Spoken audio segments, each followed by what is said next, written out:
welcome back to the latest episode of the Confessions of a Christian Blogger podcast. I'm so glad you're joining me on this journey, and I really mean it. I don't take it for granted. I confess that this episode is going to be very short.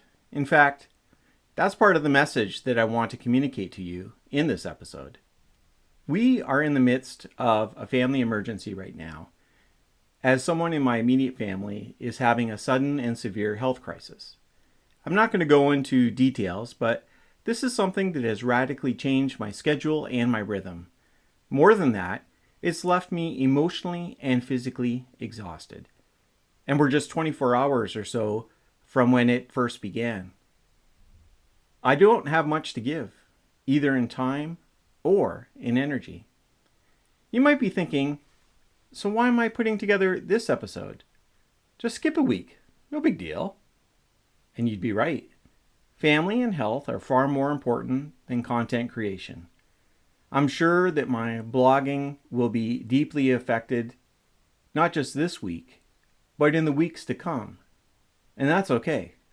There might be some content creators out there that would argue that you put personal stuff second and you remain consistent with publishing, no matter what. As the saying goes, content is king. But content is not really king. Content has its place, but it's not king. No, the reason I'm sharing this episode is not because I would feel guilty if I didn't, or I feared that I would lose momentum if I skipped a week. I'm actually sharing this because, whether we want to admit it or not, life happens to all of us. We're all going to experience a crisis. Maybe you're in the midst of a crisis right now. Then you do what you have to do. For some people, writing is self-care. Then do that as you're able. For others, you just can't do one more thing. Then take the break you need. It's okay.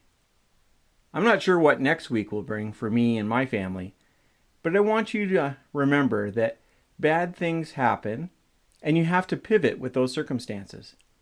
Understand your priorities and do that which is most important. And of course, care for yourself. I understand some Christians are suspicious of self-care, but I think it's biblical.